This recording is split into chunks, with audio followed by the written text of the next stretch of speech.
¿Qué es lo que va a pasar en esa asamblea por las reformas sociales en la Universidad Nacional el viernes de esta semana? Alfredo Mondragón es representante a la Cámara por el Polo Democrático y es uno de los organizadores principales de este encuentro y nos atiende hasta ahora en los micrófonos de Blue Radio. Representante Mondragón, mil gracias por estar con nosotros. Bienvenido. Hola, buenos días. Gracias por la invitación. Representante, ¿qué es lo que va a pasar en la Universidad Nacional? Esta convocatoria de asamblea la están haciendo ¿con qué propósito? Bueno, la Asamblea Nacional es un encuentro de organizaciones sociales, de procesos que llevan muchos años reclamando que en Colombia haya democracia, pero además, como parte de que haya democracia, es que hayan garantías sociales para el conjunto de la población. Por eso hay una invitación para que lleguen trabajadores, mujeres encargadas del tema del cuidado, campesinos, indígenas, sectores empresariales, incluso todos aquellos, digamos, implicados en las propuestas de transformación social, las personas que han manifestado que los cálculos o las fórmulas para definir las tarifas de servicios públicos son insostenibles y particularmente en algunas regiones del país. Los trabajadores que siguen insistiendo y con razón de que el trabajo en el sector privado pues es demasiado precario y necesita recuperar garantías laborales y para eso necesitamos una reforma laboral. Estábamos también con pensionados o con personas que le interesa que avance la reforma pensional porque una posibilidad de asegurar una pensión en Colombia, pero además de tener las bases para poder que se vuelva política de Estado, no de gobierno y no de Estado, un pilar solidario que saque de la pobreza extrema. Así que va a haber ese encuentro en la Universidad Nacional. Están analizando los principales, digamos, dirigentes y promotores de este evento, que son precisamente dirigentes de organizaciones sociales, para hacerlas. Pero recuerden ustedes que un ejercicio de esto se hizo en el gobierno anterior, después del estallido social, se hizo precisamente allá en la Universidad Nacional, en la cancha acústica. Así que por supuesto, es un acto político de la ciudadanía que está interesada en plantearle al país el rumbo, digamos, de democracia y derechos sociales que necesitan, creo yo, las mayorías y que han venido por eso durante muchas décadas planteándole al país darle otro rumbo a nuestra nación y a las políticas sociales y económicas. Representante Mondragón, usted comprenderá que cualquier cosa que se haga de parte del gobierno, por lo menos en esta semana y en estos días, se interpreta y se analiza a la luz de la posibilidad de una constituyente.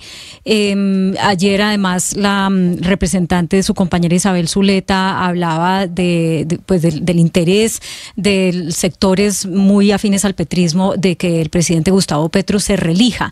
Entonces, pues como usted habrá visto, muchos de los análisis van en el sentido de que cada una de estas cosas que pasa, como por ejemplo este encuentro de la Universidad Nacional, es una ficha perfectamente calculada para ir encaminándose hacia esa constituyente.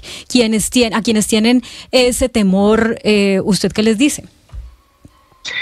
Mira, pues yo me imagino que deben tener mucho temor los sectores bancarios que tienen atrapadas las cotizaciones de los colombianos hace décadas y no le han garantizado pensión. Deben estar muy preocupados los dueños de algunas EPS que se llenaron de recursos, no responden por ellos y han dejado en la calle básicamente a cientos de miles de colombianos cuando han necesitado sus requerimientos. Me imagino que deben estar muy preocupados algunos sectores de las generadoras de energía que han especulado con el precio de las tarifas de servicios públicos y para ellos debe ser una preocupación que se pueda tener vigencia, las reformas sociales. Yo entiendo que usted... Perdóneme un segundito, yo entiendo que usted, pues, parte de su labor como vocero es aprovechar la pregunta para hacer énfasis en esas cosas que ustedes consideran que no funcionan bien, pero la pregunta es concreta. Hay un sector de la sociedad que teme a la constituyente, hay expresidentes que se han pronunciado, hay diferentes sectores que dicen, pues el camino para las reformas sociales existe dentro de las normas constitucionales que tenemos ahora y dentro de la democracia. ¿Esto es una ficha más a mover para llegar a esa constituyente, sí o no? Mira, yo lo que planteo es que hay que diferenciar entre la constituyente como proceso constituyente, otro es en un instrumento que salga de un proceso constituyente para buscar la manera de hacer respetar que las mayorías quieren transformación en Colombia. Entonces, cuando aquí se han puesto varios elementos. Plantear que si la constituyente va en camino de lo que ha dicho la senadora, se me olvidó el nombre, Isabel Zuleta, pues cada quien hará las interpretaciones. Lo que yo sí quiero decir, pero es que sabe qué es lo que pasa, representante, y por eso es importante hablar con ustedes, porque ustedes mencionan, cada cual va haciendo sus interpretaciones, y frente a la comunicación que no ha sido clara, eso lleva a las interpretaciones y a una confusión total frente a algo tan delicado como es un cambio constitucional en Colombia, porque determina pues el cambio del futuro de la nación y si todos estamos de acuerdo o no. Entonces sí es importante ser claros en el lenguaje. Cuando Claudia le pregunta si esta reunión obedece a uno de esos pasos para generar un proceso constituyente, ustedes ya han dicho, y lo ha dicho el presidente, no tiene que ser una Asamblea Nacional Constituyente, pero ustedes quieren un proceso constituyente para cambiar la Constitución de Colombia. Mira, lo que se ha dicho y se ha insistido, por lo menos de mi parte, es que yo estoy profundamente convencido en que tenemos que darle fuerza a lo que dice la Constitución del 91, y es que el poder reside del pueblo. El pueblo es el soberano, y ahí se constituyeron unos poderes secundarios, ya que son las instituciones.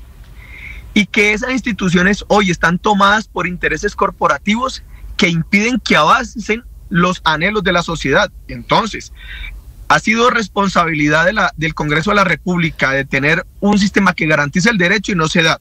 Entonces, frente a eso, por supuesto que cuando la gente se reúne y empieza a hablar del rumbo del país, está asumiendo su rol de poder constituyente. Claro, y eso lo dice la Constitución del 91, es decir, a eso nadie le debe tener miedo, pero yo entiendo que algunos le deben tener miedo. Por ejemplo, algunos expresidentes que querían hace unos años unas modificaciones constitucionales, pero a la lógica de ellos. Claro, representante. Que a ciertos sectores que les preocupa eso, pero porque no es a la lógica de ellos. En este caso, cuando ustedes me dicen, es que tienen una preocupación algunos sectores por lo que pueda pasar en esa reunión de la Universidad Nacional y si es como el paso a un proceso constituyente. Y yo le digo, si esa es la pregunta, pues yo digo, evidente, yo creo que es evidente que las organizaciones hagan uso de la determinación que le da la Constitución de ser poder constituyente y avancen en un proceso constituyente. La otra discusión que tenemos es si ese proceso constituyente llega a un procedimiento de Asamblea Nacional Constituyente, que es distinto, o si llega a un referendo u otro mecanismo. Lo que yo sí creo es que el país tiene toda la determinación. O sea, representante Mondragón, perdóneme que lo interrumpa. Yo aquí desde hace 2 meses más o menos, creo, planteé la siguiente tesis cuando empezó la situación en las universidades y las manifestaciones.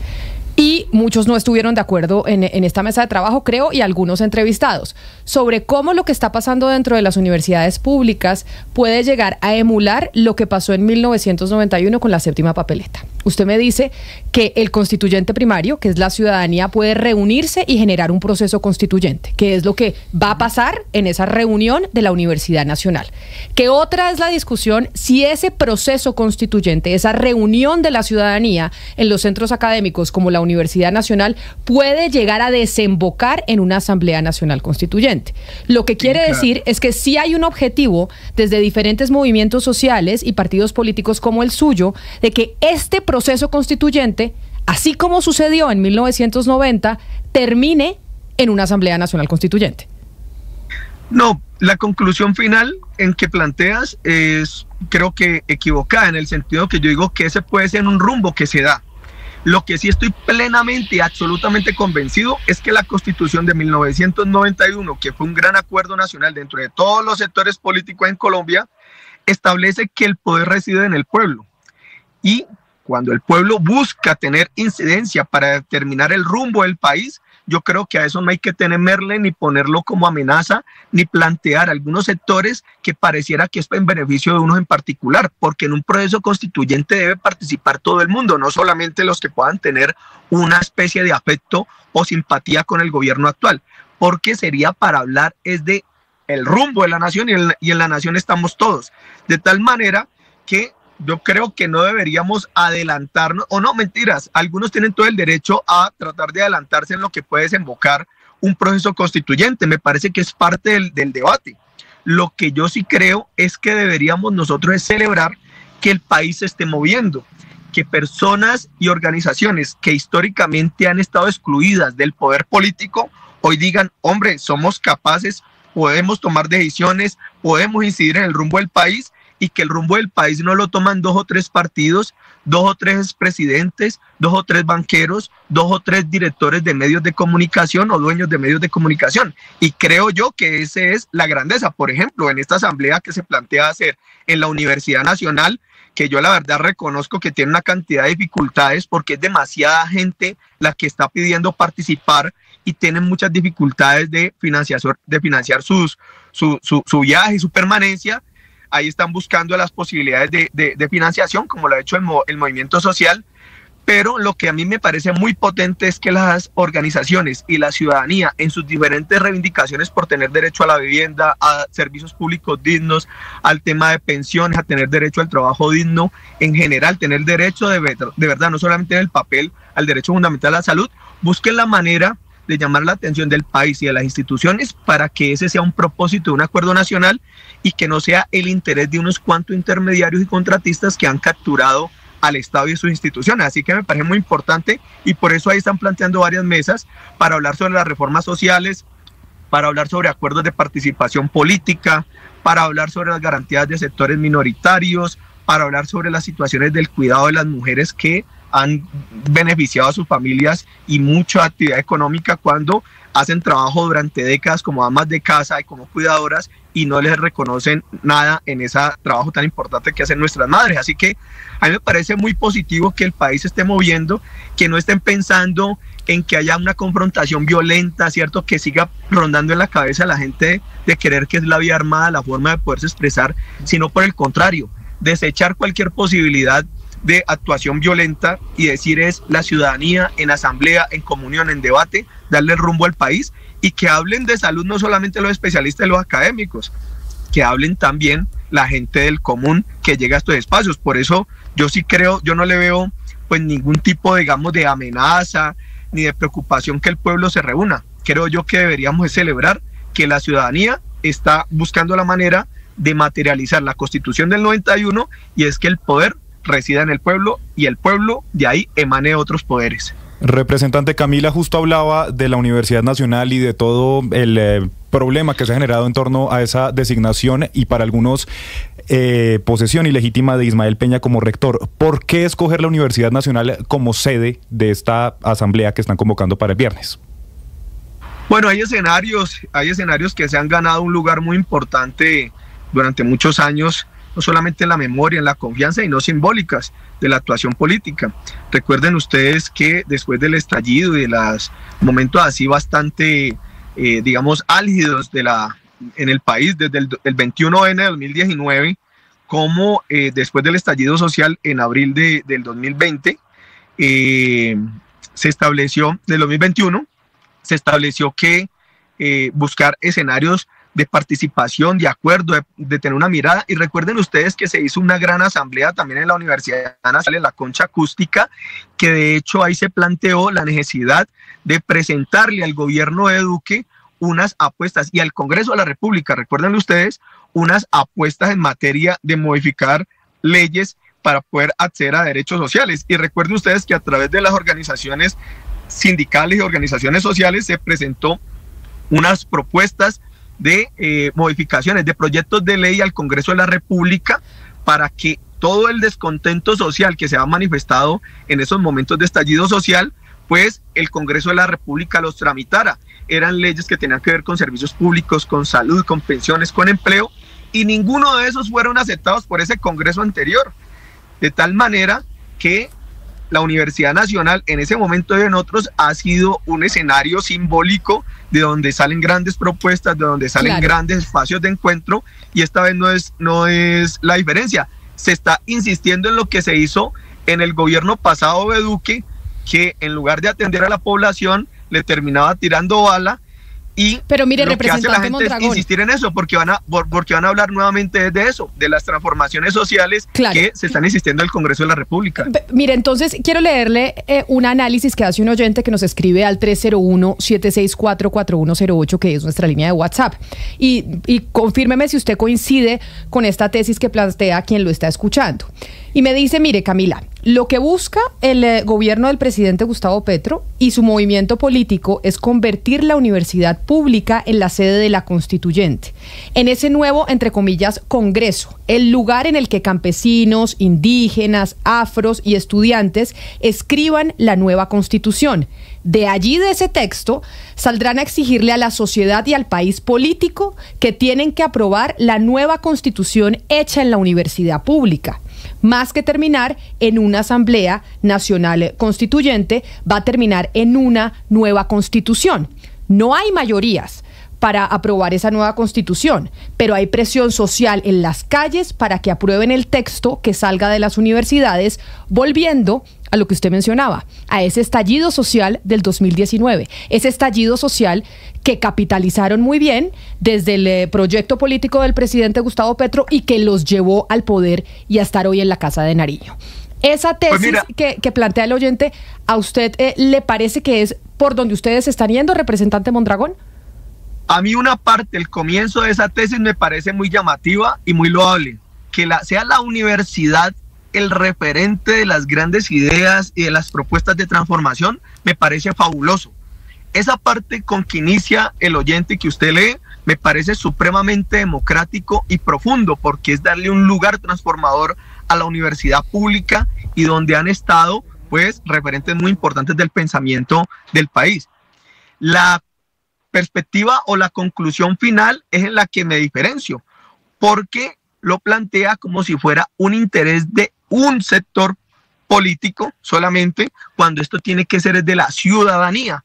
Por eso no hay que temerle a la ciudadanía, hay que permitirle a la ciudadanía en su diversidad de pensamientos y posturas que tenga un espacio tranquilo para que pueda deliberar y que tenga la posibilidad que en lugar de como fue el estallido social, que cuando la gente se empezó a expresar de manera multitudinaria y pacífica, entonces resultó que algunos categorizaron a estas personas movilizándose, que eran millones de personas en las calles, la categorizaron como potenciales vándalos y terroristas y invitaban a las Fuerzas Armadas a que utilizaran las armas para enfrentarlos.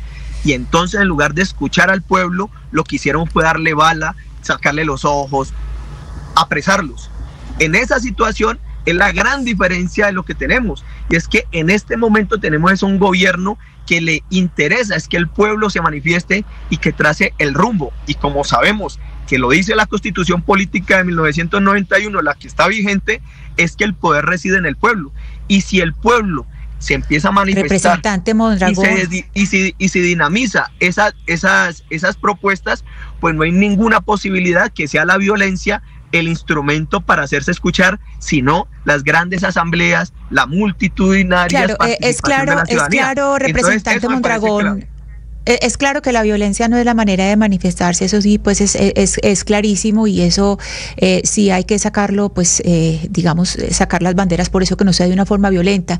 Pero yo le quiero preguntar, usted no es egresado de la Nacional, usted es egresado del SENA, le pregunto, ¿por qué asumen como si los estudiantes de la Universidad Nacional fueran un conjunto homogéneo que estuviera pensando también en una constituyente? Es decir, porque usted habla del pueblo que digamos que es, es digamos un discurso que claro, puede ser y que es verdadero, pero que se muestra como si fuera un conjunto homogéneo y es heterogéneo. ¿Usted qué tanto conoce o qué tanto sabe de cuál es el sentir de los estudiantes y de la comunidad estudiantil y académica de la Universidad Nacional, profesores, etcétera, que parecen tan seguros de que ellos quieren una constituyente? ¿Por qué no hablar primero y mirar realmente cuál es el sentir de esa comunidad académica? Pues mira, primero, no sé por qué hacen la precisión de que yo no soy egresado de la Nacional, sino del SENA, y creo que hay un tufillo que deberías corregirlo, como que si fueran menos los egresados o los estudiantes del SENA que los de la Nacional. Y si es eso, deberías corregirlo para que no mandes un mensaje equivocado al país. No, no estoy mandando un mensaje equivocado. Representante Mondragón, hago esa claridad porque las personas que hemos estudiado en la Universidad Nacional tenemos un mayor conocimiento desde adentro de cómo es la Universidad Nacional. Entonces usted nos está hablando con una propiedad, si usted como si estuviera adentro de la Universidad Nacional y conociera ese sentir. No hay ningún tufillo de ningún tipo, de absolutamente nada. Yo estudié en la Universidad Nacional, no en pregrado, hice parte de un posgrado de la Universidad Nacional, y entonces cuando uno está adentro, uno conoce un poco más. Eso es lo que le quiero decir con esa aclaración de dónde es usted graduado. Bueno, agradezco, aunque no aclaro muy bien, pero lo concreto que le quiero decir, de la Universidad Nacional es una universidad del país. No tienen derecho a hablar de ella solamente los que hayan hecho un posgrado, ni les da la auténtica autoridad. Lo que sí podemos hacer es que durante muchas décadas la Universidad Nacional ha sido un escenario de ágora en donde se expresan la diversidad de opiniones, y es lo que yo he sustentado. Yo no he sustentado que porque se haga una asamblea popular en la Universidad Nacional es porque interpretan a cada uno de los estudiantes de posgrado o de pregrado en la Universidad Nacional. No, yo soy egresado de manera orgullosa del SENA, pero también de la Universidad del Valle en Cali. Y creo que estos espacios se tienen que convertir en espacios de ágora donde se pueda vivir la ciudadanía. Y creo que esa ciudadanía es parte para que la comunidad educativa, sea como estudiantes o como egresados o como docentes, puedan no solamente pensar de su universidad, sino que puedan pensar en el país. De tal manera que en ningún momento hacer una asamblea en la Universidad Nacional pretende supeditar las conclusiones o las deliberaciones de una asamblea popular en la universidad como si fuera la postura de cada uno de los estudiantes. Eso es descabellado pensar o hacer esa especie de lógica o de hacer ese tipo como de relacionamiento. Lo que sí es verdad es que me parece supremamente importante que las universidades públicas, incluyendo el SENA, que no es una universidad, que es una entidad de formación profesional, debería convertirse en ágoras de esa juventud popular y multitudinaria que está pensando rumbos del país, y por supuesto que el rumbo no es uno, ¿ya? Son muchos, y por eso la importancia y la potencia, que en lugar de que la población esté buscando la manera de la violencia para hacer notar frente a poderes que son tan poderosos y que a veces impiden la participación de la gente, que ellos busquen convertir estas instituciones en campos del pensamiento, en ágoras del pensamiento diverso, y que también sean escenarios de las grandes conclusiones y ojalá de los grandes consensos del país. Eso debería es animarnos a nosotros, deberían darnos alegría que los jóvenes estén buscando o que sus espacios naturales de formación sean espacios para pensar la sociedad y no que sean campos de batalla. Yo, a diferencia de algunas personas que ven eso como una amenaza o como una preocupación, yo lo veo supremamente potente, porque hay que decirle al país que las universidades públicas deben ser territorios de paz, de deliberación y de perspectiva de una transformación del país. Yo la veo de manera muy positiva. Saliéndose del micromundo chiquito, importante, pero chiquito, que es la Universidad Nacional, y yendo a todo el país, entenderá usted que para que una constitución sea estable, duradera, de paz y sea legítima, pues tiene que haber un gran consenso nacional. Usted se la pasa y su espacio hablando de la gente, de la ciudadanía, de que el pueblo quiere. ¿Cuáles son las señales y los criterios concretos que le hacen pensar a usted que una gran porción del país quiere una nueva constitución o quiere un cambio constitucional profundo? Digamos, ¿cuáles son los sectores que lo reclaman aparte pues del pacto histórico? No, mira, yo lo que creo es que la gente, más que una nueva constitución, como lo planteas tú, ya es que la gente quiere es que se materialice la constitución. Pero ¿cuáles son las señales? Digamos, es que ustedes hablan, porque es muy etéreo, la gente, la ciudadanía, ¿cuáles son las señales que nos dan a indicar que la gente, porque la gente son muchas cosas, representa, la gente es los que los votaron a ustedes, pero la gente también es los que votaron al Centro Democrático, a Cambio Radical, al Verde, los que no votan también es la gente. Entonces, cuando ustedes dicen la gente, ¿cuáles son las grandes señales que nos indican que este país está transpirando un cambio constitucional profundo? Mira, hay unas señales muy importantes en el país. Y es que el país en los últimos años, yo creo que más o menos en los últimos 10 años, se han dado espacios de movilización muy importantes de diferentes sectores. Se movilizaron, por ejemplo, lo que llamaron la marcha de las batas blancas. Recuerden ustedes, para tratar de lograr unas garantías de derecho fundamental a la salud. y fueron unas mayorías que estuvieron por encima de los dirigentes políticos, porque Alejandro Gaviria, por ejemplo, que viene y ha estado tanto en el sector de salud, pues era adverso a los planteamientos que hacían desde el movimiento de las batas blancas.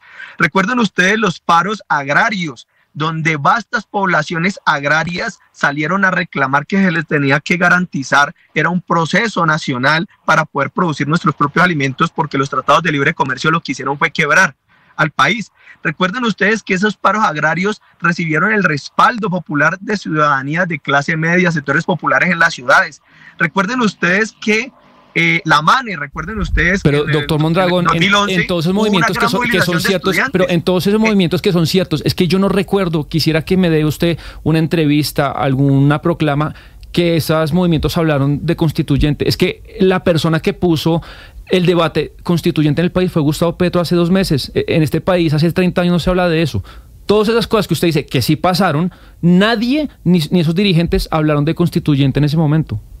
No, pero yo creo que no está revisando bien las notas, porque yo veo por todos lados videos de Paloma Valencia, del Centro Democrático, y de Álvaro Uribe Vélez, y eso ellos no estuvieron hace 30 años. Hace menos años estaban planteando constituyentes. Tal vez lo olvidas, no sé por qué lo quieres olvidar, pero lo cierto es que muchos y en distintos momentos han planteado de no, usted me está hablando de los movimientos populares de izquierda. Usted me está hablando me puso los ejemplos de los movimientos populares de izquierda, agrarios, contra el TLC. Ninguno de ellos estaba reclamando una nueva constituyente, doctor Mondragón. No, pero fíjate, lo que te estoy diciendo es el contenido de las reivindicaciones. El contenido de las reivindicaciones es tener el derecho fundamental a la educación. El contenido, y eso era una responsabilidad del Congreso. Pero mire, representante. Pero también, pero es que termino, en un minuto termino la pregunta, porque es que él me hace varias preguntas y me vuelve a hacer varias preguntas. Entonces, en un minutico para que me hagan otras. Entonces, mira que cómo se ha movido la sociedad en materia de tener derechos, por ejemplo, en materia agrícola y de producción nacional. Movimientos para tener derecho a la educación, movimientos para tener derecho a la salud, y que no venían de movimientos de izquierda. Recuerden que varios de las personas que se movilizaban eran empresarios, pequeños empresarios, profesionales que no se han reivindicado como izquierda, pero consideraban que esos derechos eran fundamentales. Pero así lo podemos ver también todos los que nos hemos movilizado. Nosotros, los del SENA, nos hemos movilizado por recuperar las garantías laborales que se esquilmaron en los últimos años con contrarreformas anteriores. Entonces, claro, de manera específica no se ha dicho que es que tiene que transformar la Constitución o modificar la Constitución. Lo que se ha dicho es que si la Constitución actual plantea la defensa de estos derechos, ¿qué es lo que ha pasado en las instituciones que deberían honrar ese acuerdo nacional que es la Constitución del 91, que no se materializa? Claro. Por lo tanto, lo que yo creo es que lleguemos a una Asamblea Nacional Constituyente, pues será parte de un debate del país, o un referendo u otra cosa, o simplemente que sea un movimiento tan poderoso que los que están atrapados en los poderes tradicionales, en poderes criminales, mafiosos, de corrupción, que intentan que nada cambie porque a ellos les sirve que todo quede igual. Claro, pero tal mire, vez entonces esos sectores no lleguen a una Asamblea Constituyente, sino que digan hay que escuchar al pueblo, porque el pueblo ha decidido hacerse escuchar. Entonces vea que pueden haber muchos caminos, no necesariamente una Asamblea Constituyente, sino es cómo logramos que se materialice el actual en su componente progresivo y no de garantía básicamente de los privilegios de los privilegiados actuales. ¿Y cómo logramos, es la pregunta que también se hacen muchas personas desde la sociedad civil, que se cumplan esos llamados que han hecho en el proceso del gobierno del presidente Gustavo Petro? Y me explico. Para construir el Plan Nacional de Desarrollo escucharon a nivel nacional a 250.000 personas. Hicieron un proceso muy interesante de construir por primera vez ese Plan Nacional de Desarrollo en todo el territorio nacional, llevando ministros a ciudades y a sectores muy alejados y apartados de la población colombiana. ¿Por qué más bien no se cumple ese Plan Nacional de Desarrollo y se le responde a esas 250 personas que participaron, en vez de estar haciendo estas convocatorias con lo que usted nos está diciendo en la universidad pública? ¿Por qué no empezar a implementar, ya que se está en el poder, con el presupuesto en la mano, el Plan Nacional de Desarrollo que ustedes mismos o que construyó el gobierno con la sociedad civil en todo el territorio nacional? Pero ¿para qué ustedes lo ponen en eso como si fuera una contradicción? Por supuesto que eso se tiene que hacer, se le tiene que exigir al gobierno y es su función porque es su programa de gobierno. Pero además también fueron acuerdos con sectores dentro del Congreso que estuvieron y están en contra del gobierno, porque con ellos fue que se tuvo que concertar el Plan Nacional de Desarrollo, ¿cierto? De tal manera que me parece que no es muy claro. No, ¿sabe por qué le digo una cosa o la otra?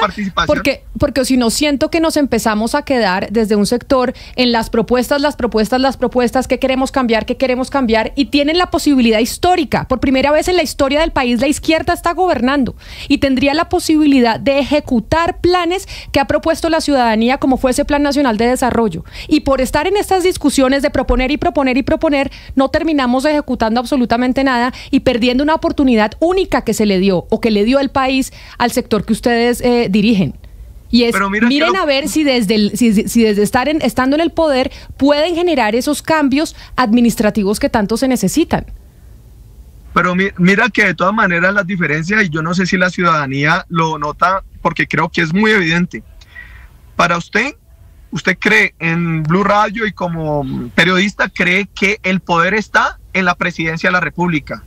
Vea que tenemos una diferencia diametralmente opuesta y tenemos una diferencia porque para usted el poder es la presidencia, para mí el poder es del pueblo, ¿ya? De tal manera que institucionalmente la presidencia tiene unos alcances y los tiene que cumplir, pero también tiene unas limitantes que impiden, creo yo, que puedan desarrollarse elementos que quiera la ciudadanía. Entonces le pongo un ejemplo.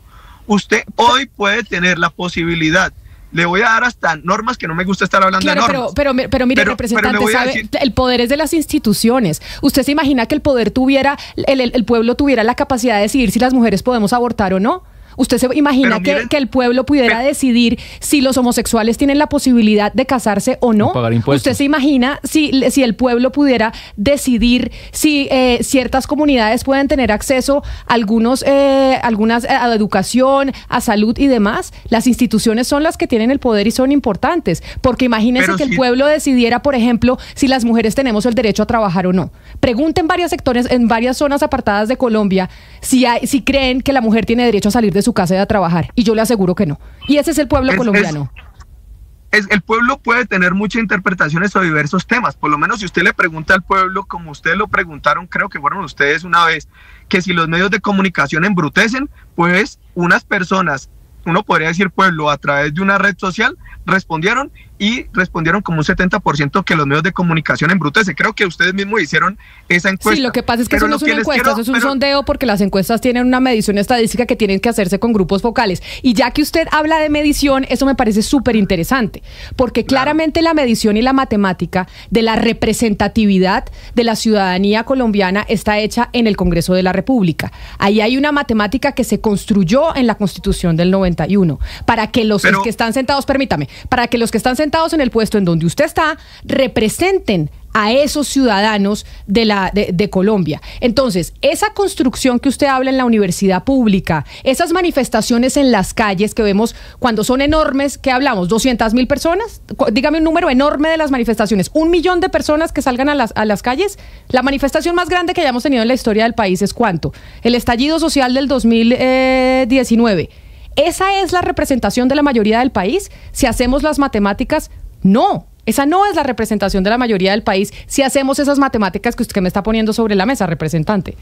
Bueno, usted me planteó un debate muy interesante y me imagino que deben estar miles de personas escuchando, porque vea cómo se transforman las cosas. Y es que cuando usted dice que es como una especie de riesgo si es la ciudadanía la que tiene el poder y no las instituciones, porque para usted son las instituciones las que tienen el poder, usted estaría desconociendo la propia Constitución que dice que el poder emana del pueblo. Claro, del constituyente primario a través de un proceso representativo. Entonces, a pasar de un proceso representativo en el que usted elegido, usted directamente, representa a una sociedad civil allá en el Congreso de la República. Usted hizo parte de ese proceso. Usted hoy se gana 45 millones de pesos o más por ese proceso que usted representa a esa ciudadanía, que votó por usted y puso un voto en la urna. Porque esa es la edificación constituyente que tenemos hoy. Usted lo que dice es que se quiere cambiar, que usted no quiere más una representación del Congreso y que haya un congresista que represente las voces de varios ciudadanos allá en el legislativo. pero permítame entonces contestar. Pero fíjese que usted, por supuesto, que habla de los 45 millones que me gano yo como congresista, pero también se los ganan personas que no quieren que hayan transformaciones allá en el Congreso. Claro, así como hay ciudadanos que no quieren que haya transformaciones. Que no quieren que el pueblo participe porque dicen que ellos son. Pero representantes, que hay gente que no quiere que haya transformaciones. Es que hay ciudadanos que no quieren. Y ese representante o ese senador seguramente representa eso. Por eso, pero permítame, yo respondo. Porque si usted me hace varias preguntas y no he terminado yo de una y usted me hace otra pregunta, pero mire las diferencias que tenemos en esta entrevista.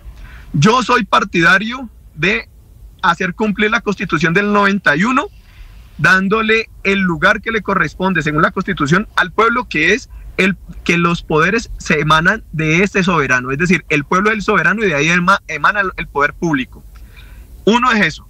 Usted me dice que le preocupa que esa tesis se siga posicionando porque el poder está en las instituciones para hacer las transformaciones, porque hay una democracia representativa. Y entonces yo le digo, recuerden que esas nociones de democracia representativa es un concepto que cada vez está más revaluado, porque incluso la Constitución del 91 plantea que no es solamente una democracia representativa, sino también participativa, porque durante mucho tiempo se estableció que para lograr tener relaciones armoniosas de convivencia había que lograr un Estado que mediara. Claro, yo lo entiendo, permítame, le interrumpo. Pero esa democracia participativa que se necesita y que están los mecanismos de participación en la Constitución, esa que usted nos dice que están defendiendo, ¿por qué no los utilizan entonces? Esos mecanismos de la Constitución de la democracia participativa. Pero ¿quién dice que no la estamos utilizando? Si hemos planteado, por ejemplo, cuando estamos hablando de reformas sociales, las llevan al Congreso de la República, que algunos nos dicen que se haga por vía de decreto del gobierno, pero cuando el gobierno saca decreto le dicen autoritario. Pero cuando les lleva las reformas al Congreso de la República, entonces resulta que dicen que no, que la haga es por decreto, y mantienen en un vaivén ¿Quién dice que las hagan por los decreto? Opositores frente a eso. ¿Quién dice que las hagan por decreto? No, la discusión debe ser en el Congreso de la República, en donde están ustedes. Pero ¿sabe qué, representante? Me parece chévere que usted lo diga, porque le he escuchado a otros periodistas y a otros expresidentes ya que piensan muy parecido a lo que ustedes normalmente difunden, y es que Petro no se debería desgastar en el Congreso de la República sin utilizar los instrumentos que tiene como presidente, porque él es el poder, y en lugar de utilizarlos. Y yo les digo en ese sentido, miren, yo estoy convencido en que la Constitución del 91 tiene un avance muy grande en materia de un régimen no solamente de representación, sino de participación, y por eso le da el estatus a la ciudadanía, a la población, al pueblo, que es de ellos donde reside o emana los demás poderes públicos. Que por supuesto se han creado unas instituciones como el Congreso u otras para que logren tramitar, ¿cierto?, todo ese tipo de relaciones sociales.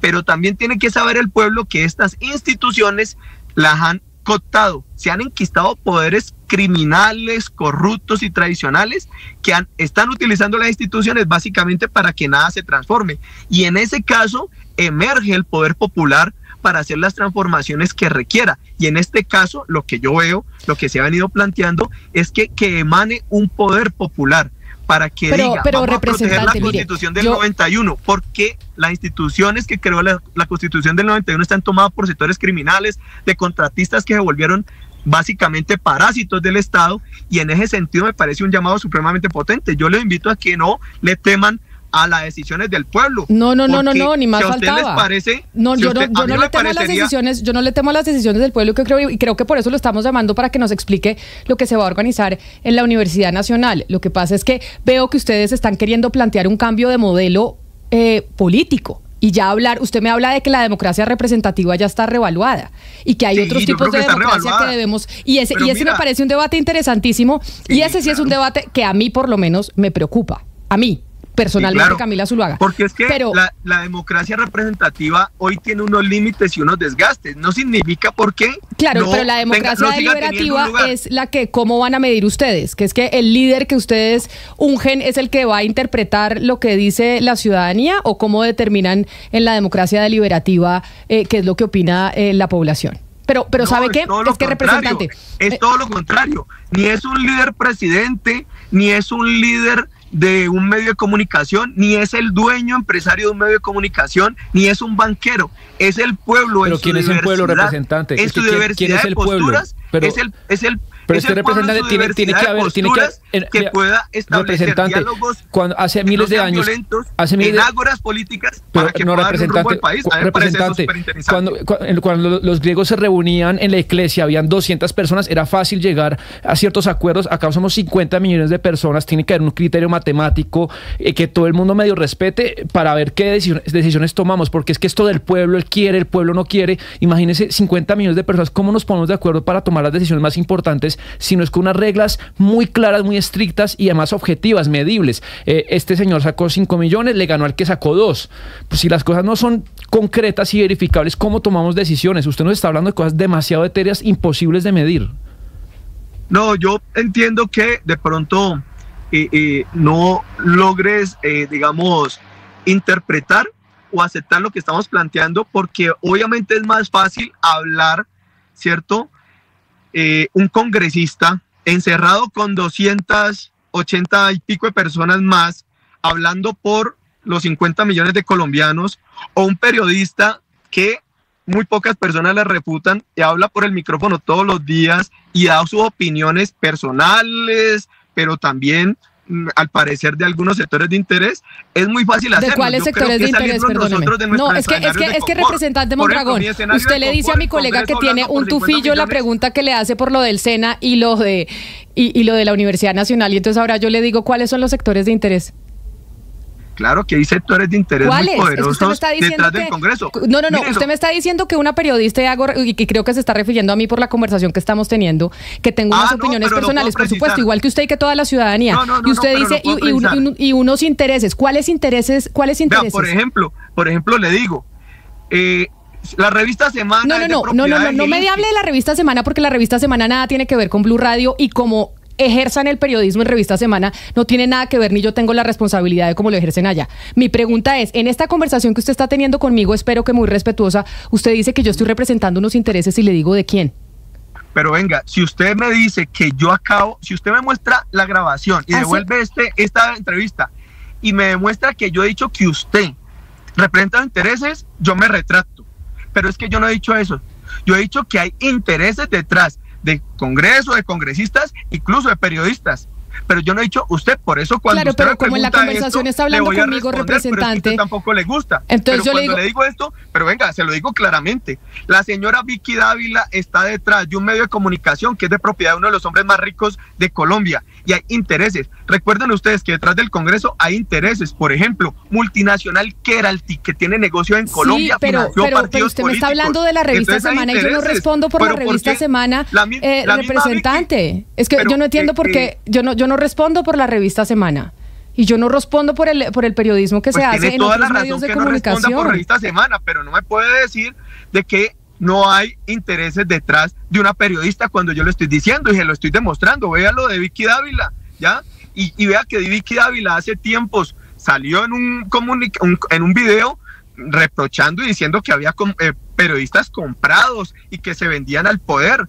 Recuerden eso. Entonces lo que yo estoy diciendo no me lo estoy inventando. No me estoy inventando que hay intereses creados en diferentes actividades, no solamente del periodismo, sino también del Congreso de la República, y también se lo acabo de dar con argumentos, porque en las cuentas de financiación de la campaña del Centro Democrático y de otros aparecen donaciones de una multinacional Keralty, a pesar de que la Constitución lo prohíbe, le dieron donaciones, y resulta que la consecuencia de ello es que están buscando de que no pase una reforma a la salud, porque le daña el negocio a una multinacional que maneja recursos públicos de la salud, y si pasa esa reforma, ellos no van a seguir manejando billones de pesos. Entonces, fíjense que sus preguntas me ayudan mucho para sustentar y argumentar que es cierto lo que he planteado. Y frente a eso, ¿qué es lo importante y lo democrático? ¿Que el pueblo se confronte de manera violenta? No. Que el pueblo se confronte en la asamblea, en la deliberación, la diversidad de pensamientos, que incluso ahora están recordando ustedes que lo de el ágora de los griegos.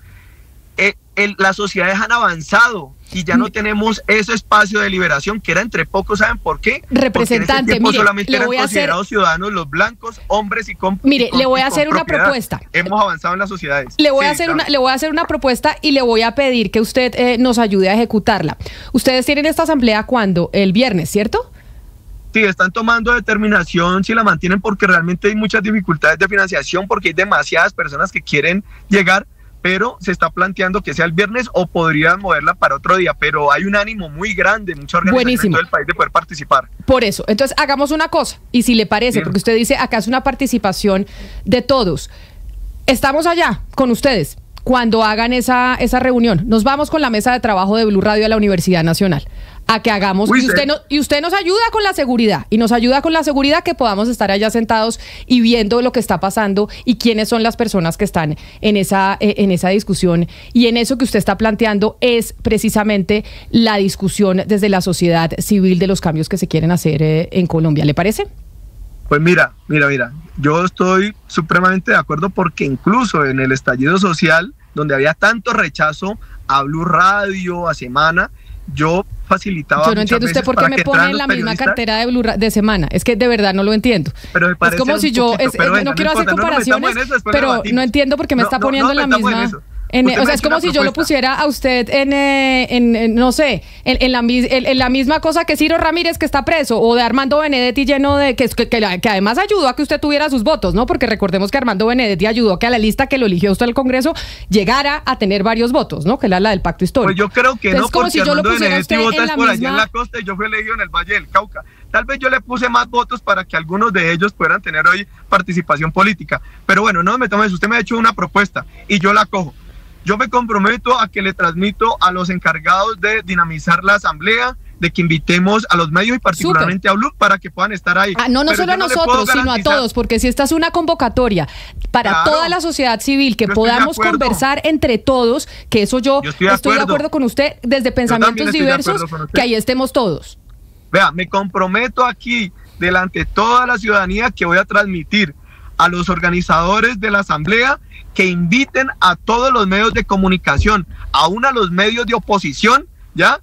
Para que se participen del escenario y puedan opinar. Es que usted me está diciendo que yo soy un medio de oposición, y yo le digo por el programa que yo dirijo de 10:30 a 1 de la tarde, este no es un espacio de oposición al gobierno del presidente Gustavo Petro. Porque a ustedes les encanta estar diciendo eso para deslegitimar, al contrario, y cuando se les hacen las preguntas. Entonces, deslegitimar no, sino que claro que sí, porque usted está diciendo que yo soy oposición y yo no le hago oposición a este gobierno, representante.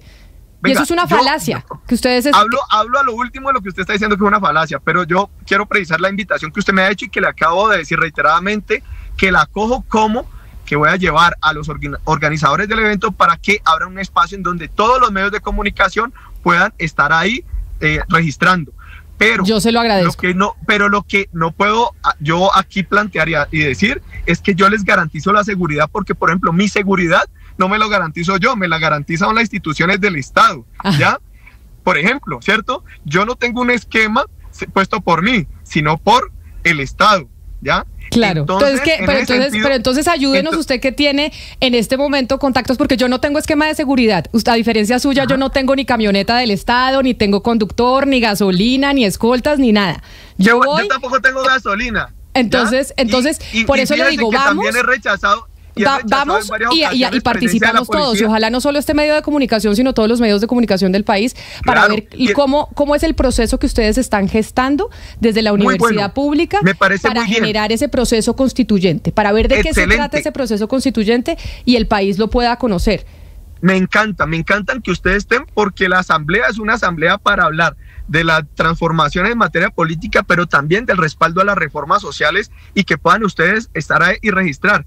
Y yo les digo una cosa con total respeto, pero que no nos pretendamos engañar a nadie.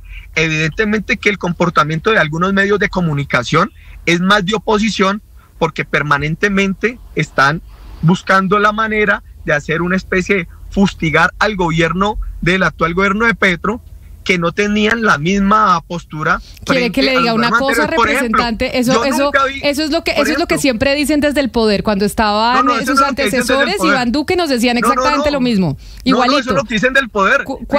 Cuando estaba el gobierno de Juan Manuel Santos, también, por lo menos yo, también recibía que es que estábamos haciendo oposición. Cuando estaba el gobierno de Uribe, igualito. Entonces, eso es una característica de aquellos que ocupan el poder, que a veces no les gusta que se les haga una fiscalización de lo que hacen desde sus cargos públicos. Fíjese que no necesariamente. Usted lo habla por usted misma y yo digo bien porque puede ser su conducta.